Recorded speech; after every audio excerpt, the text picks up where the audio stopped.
네, 이번 순서는 대표 해외 주식들의 일관 성과를 나타낸 순위를 살펴보는 시간입니다. 또한 가격 대체 무슨 일이 있었는지 하나하나 짚어드릴 거고요. 저는 순위를 달리는 남자 순달람 하주봉입니다. 네, 오늘은 참 인플레가 무섭죠.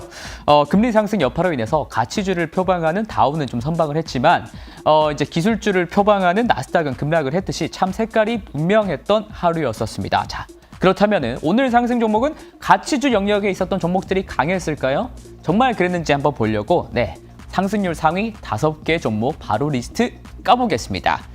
네, 보시면은 종목들 성격이 참 뚜렷해요. 5종목 전부 다 전통적인 업체들이고요. 2위, 4위, 5위는 이름에 나와 있듯이 에너지 주식들인데 아무래도 유가가 어제 상승한 것을 반영했을 겁니다. 그리고 흥미로운 주식 2가지가 있죠. 미국 자동차 제조의 자존심이죠. 네, 포드와 제너럴 모터스가 나란히 높은 상승을 어제 보였습니다. 포드는 심지어 어저께 12%가량 올랐네요. 그런데요, 사실 GM은 어저께 4분기 차량 판매량을 발표를 했는데요.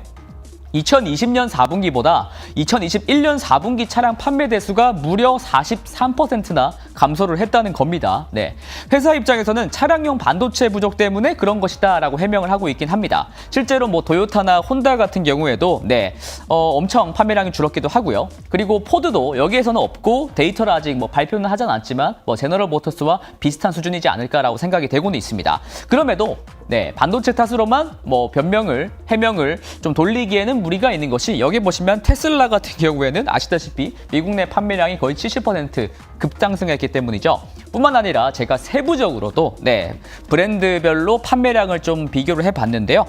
GM의 세부 브랜드, 캐딜락이라든지 쉐보레, 그다음에 GMC 이런 세부 브랜드 모두 다 판매량이 급감했다는 것을 밝혀졌습니다. 정말이지 GM으로서는 작년이 암울한 한 해가 아니었나 싶은데요.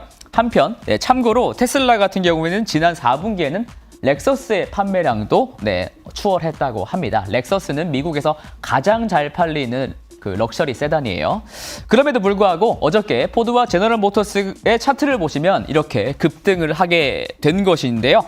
사실 작년부터 주가 흐름이 사실 괜찮았음에도 불구하고 추가적으로 어저께 급등을 한 것은 어떠한 상승 모멘텀이 계속적으로 작동을 하고 있다는 말이 되겠습니다. 그 상승 모멘텀이 무엇이냐?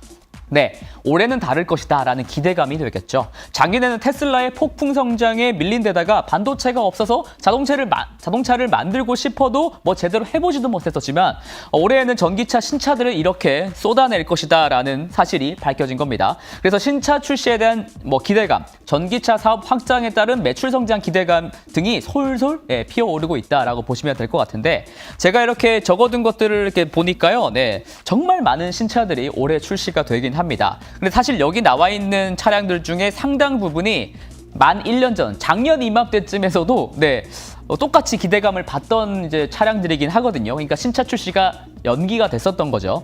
그런데 작년에는 결국 테슬라가 그래서 시장을 확 쓸어버렸었죠. 올해는 과연 작년과 어떻게 다를지, 작년처럼 테슬라가 시장을 완전 도미네이트 할지 이걸 지켜보는 것도 묘미일 듯 싶습니다. 그 중에서도 여기에서 가장 기대감을 크게 받는 게 바로 포드가 아닌가 싶습니다. 그 모델의 전기차 버전이 바로 F150 라이트닝인데요. 현재 예약 주문을 받고는 있는데 한 약 20만 대 정도의 예약 물량이 찼다고 하고요. 다만 현재 생산 능력으로는 수요를 많이 못 맞추고 있기 때문에 수요를 지금 20만 대를 다 맞추려면은 몇 년씩이나 생산이 걸릴 것이기 때문에 지금보다 생산 능력을 2배, 3배로 늘리겠다고 어제 선언을 한 겁니다. 이에 따라서 포드 전기차가 그만큼 인기가 많구나. 생산 능력도 확충을 한다니까 진짜 이제는 테슬라의 적수로 작용할 수 있겠구나라는 기대감이 커진 것이다. 그래서 어제 특히 많이 올랐다라고 해석을 하시면 될 것 같아요. 다만 이 라이트닝은 아직 양산 차량은 아니라는 점, 그리고 올해 여름이나 출시될 가능성이 있다는 점은 유념해 주시길 바랍니다. 어쨌든 포드가 이렇게 시장에서 주목을 받다 보니까 포드는 2001년 이후에 최고로 많이 주가가 오르게 됐다고 합니다. 왕년의 대장 포드가 20년 만에 복귀하다 보니까 월가는 흥분을 감추지 못하고 있는데요. 뱅크 오브 아메리카에서는 2003년까지 포드가 연간 60만 대 전기차를 생산할 거라면서 선호주로 선정을 했고요. 게다가 목표 주가도 올려잡았습니다. 포드의 진심 어린 전기차 전환에 네, 박수를 좀 치는 것 같은데요. 네, 순달람에서 몇 달 전에 포드를 한번 언급해드린 적이 있는데 뱅크 오브 아메리카에서도 같은 뉘앙스로 발언을 했다고 보시면 될 것 같습니다. 그런데 단순히 단편적인 이제 정보만을 가지고 기대감만 갖고 있어서는 좀 부족하죠. 저희는 투자자니까요. 그래서 제가 좀 더 비판적으로 생각을 한번 해봤습니다. 포드 라이트닝의 진짜 승부는 테슬라 사이버 트랙이 출시된 이후에 시작될 것으로 보이는데요. 그렇다면 사이버 트럭에 비해서 가격은 어느 정도 됐는지 제가 한번 비교를 해봤습니다. 같은 주행거리, 300마일 주행거리로 따졌을 때 사이버 트럭보다 라이트닝이 2,500만 원 정도 비싸더라고요. 과연 사이버 트럭이 시장에 나왔을 때 미국 소비자들의 시각이 어떠할지 생각을 좀 해보셔야 한다는 거고요. 과연 포드가 그리고 생산 능력을 확충한다고는 하는데 계획대로 잘 만들어낼 수 있을지, 그리고 시장에서 좋은 반응을 이끌어낼 수 있을지는 그것을 알아보기 위해서 제가 이 표를 하나 가지고 왔습니다. 네, 포드가 이미 현재 팔고 있는 전기 세단이죠. 머스탱 마크 2 월별 판매량 그래프입니다. 작년 여름부터 판매량이 이렇게 꾸준하게 좀 떨어지고 있고요. 물론 뭐 반도체 부족 현상을 맞은 것도 맞겠죠. 근데 뭐 그것 때문이지는 않을 것 같기도 합니다. 네, 이게 생산 문제인지 뭐 수요 문제인지는 정확히 알 수는 없으나 너무 큰 기대를 하는 것은 비판적으로 보시는 게 조금 더 현명하지 않을까라는 생각을 해보게 되네요. 어쨌든 올해 전기차 전쟁은 정말이지 흥미로울 듯 싶습니다. 네, 순달람과 함께 하시죠. 네, 이번에는 하락 종목입니다. 네, 아무래도 기술주들이 많이 들어가 있죠. 제네락 홀딩스는 미국 소비자용 가정용 발전기 에너지 스토리지를 만드는 회사인데요. 태양광이나 이제 친환경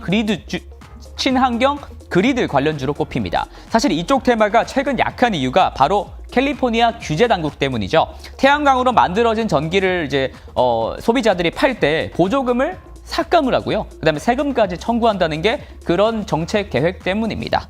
네, 현재 태양광 업자들이나 시민단체들이 이를 저지하려고 기를 쓰고 있는데 이 부분도 유심히 정책 상황이 어떻게 변하는지 보셔야 될 것 같고요. 이 부분도 순달람이 매번 체크해서 변화 생길 때마다 알려드리겠습니다. 네, 자, 이번에는 순달람의 메인 코너입니다. 어제 말씀드렸다시피 오늘은 조금 아주 알찬 내용으로 조금 내용을 전달을 해드릴 텐데요. 그래서 미래에셋증권의 모든 고객분들께서 선택하신 10종목에 대한 리스트 싹 다 보여드리겠습니다. 저번 주는 마지막 한 해를 그리는 한 주라서 그런지 거래량이 조금 뜨문뜨문했었거든요. 조용한 분위기 속에서 여러분들의 선택은 10종목 이렇게 있는데요. 네, 그래도 조금 저번 주랑은 변화가 좀 있었습니다. 7주째 1위를 수성하던 테슬라가 드디어 1위 자리를 내줬고요. 1위에 등극한 것은 마이크로소프트였습니다. 2022년을 맞아서 빅테크 중에서도 가장 안정적인 상승세를 보였던 기업에 베팅을 하신 듯 보입니다. 테슬라의 경우에는 단기간에 급반등을 좀 하다 보니까 다시 주식을 주워 담기가 좀 껄끄러워지신 게 아닌가 생각이 되고요. 그럼에도 2위라는 점에서 매수세는 여전합니다. 그리고 3위의 엔비디아도 테슬라처럼 역시 개인 고객분들의 사랑을 듬뿍 받고 있고요. 그리고 눈에 띄는 것은 아이온큐와 함께 스몰캡으로서 리스트에 올라온 종목이죠. 9위에 랭크되어 있는 바로 니콜라입니다. 니콜라는 2020년 6월 초에 스펙 상장으로 화려하게 증시에 데뷔를 했던 종목이었는데요. 2020년에는 인기가 있었지만 그 이후로 인기가 많이 시들해져서 자취를 감추더니 순달람에서는 처음으로 이름을 올렸습니다. 그렇다면 니콜라에게 그동안 어떤 일이, 무슨 일이 있었는지 바로 보시겠습니다. 니콜라의 주가 차트와 그때 있었던 굵직한 이벤트를 제가 한번 기재를 해봤습니다. 2020년 6월 4일에 스펙 상장과 동시에 나스닥에 좀 데뷔를 했었고요. 곧바로 6월 9일에는 역사상 최고 종가 약 80달러를 달성을 해냈었습니다. 이때 심지어 포드의 시가총액을 능가하기도 했었어요. 하지만 니콜라의 제품과 기술은 사기라는 논란에 휩싸이게 됐었고 같은 해 9월에 SVC와 미국 법무부가 조사에 착수하게 됐었습니다. 주가는 이미 엄청나게 이렇게 빠져 있는 상황임에도 불구하고 이후 주가는 계속 내리막을 이렇게 걷게 됐었고요. 이때 많은 투자자분들께서 마음이 좀 쓰라리지 않았을까 이렇게 걱정이 되기도 합니다.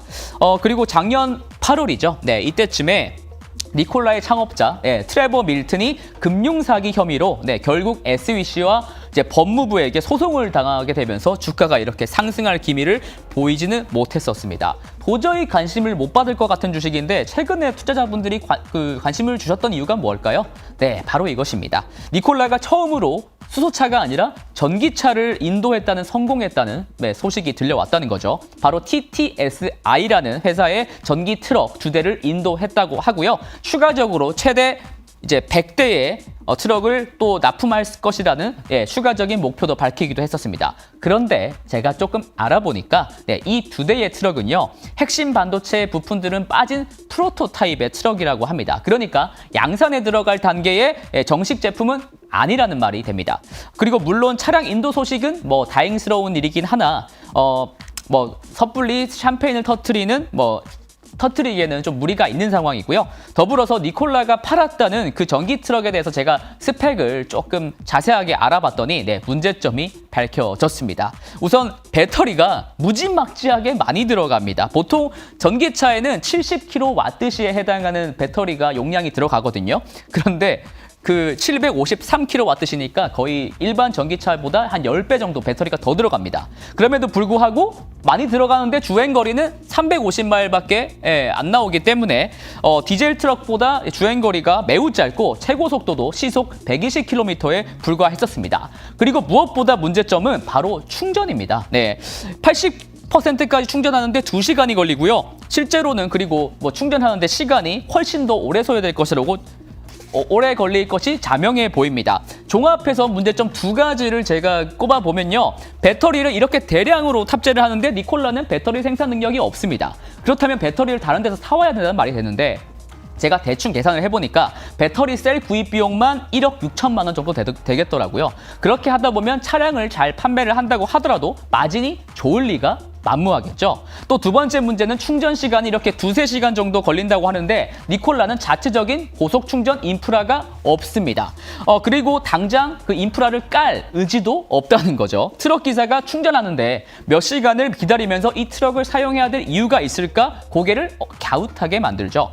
사실 전기 트럭은 전기 승용차와는 다르게 충전 문제가 더더욱 민감할 수밖에 없습니다. 왜냐하면 트럭 기사들의 생존권과 직결되는 부분이니까요. 그러니까 전기 트럭도 충전 시간을 최소화시키기 위해서 초고속 충전 시스템 인프라가 필요합니다. 그런 차원에서 테슬라는 본인들의 전기 트럭인 이게 세미 트럭 생긴 거거든요. 이게 프로토타입입니다. 세미 트럭을 충전하기 위한 전용 충전기 이렇게 생겼거든요. 이 전용 충전기 인 메가 차저 시스템을 개발 중에 있습니다. 테슬라 메가 차저는 이 큰 세미 트럭을 30분 안짝으로 충전하는 것을 목표로 할 것으로 보이고요. 세미 트럭 양산과 더불어 동시에 메가 차저를 시장에 공개하지 않을까 생각이 됩니다.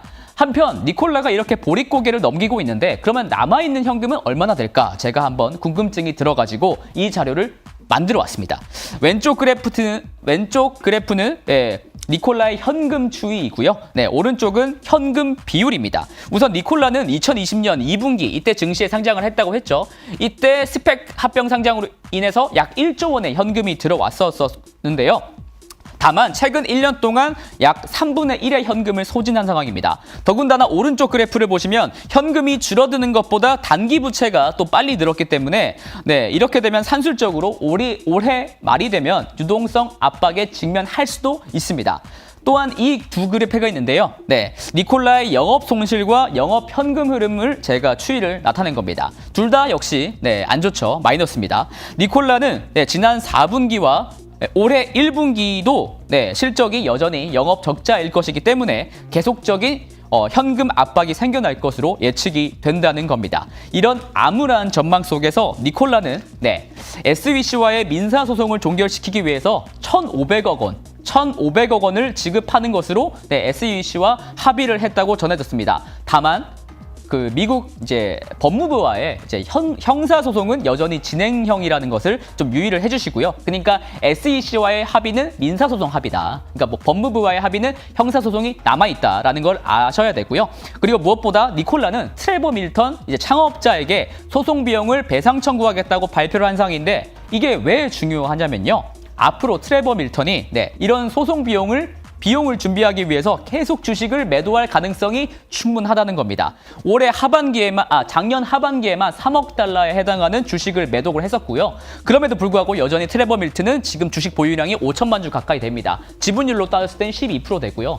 그 다음에 100만 주 이상 매도를 한 날짜를 제가 다 써봤는데 작년 연말에도 이렇게 몇백만 주씩 팔았더라고요. 그러니까 트레버 밀턴이 언제 주식을 또 이렇게 대량으로 매도할지는 모르는 거니까요. 그런 리스크가 남아있다는 겁니다. 이런 리스크를 보통 우리는 오버행 리스크라고 하죠. 이런 오버행 리스크가 있다는 점도 꼭 기억해 주시고요. 게다가 급상승 모멘텀으로 작용할 수 있는 재료는 역시 대량 생산, 대량 차량 배송일 텐데 일전에 말씀드린 대로 아직까지는 조금 힘겨워 보이는 게 사실입니다. 그러니까 전기 트럭에 관심이 있으시다 하더라도 니콜라에 대한 투자는 정말 좀 신중한 접근을 부탁을 드리겠습니다.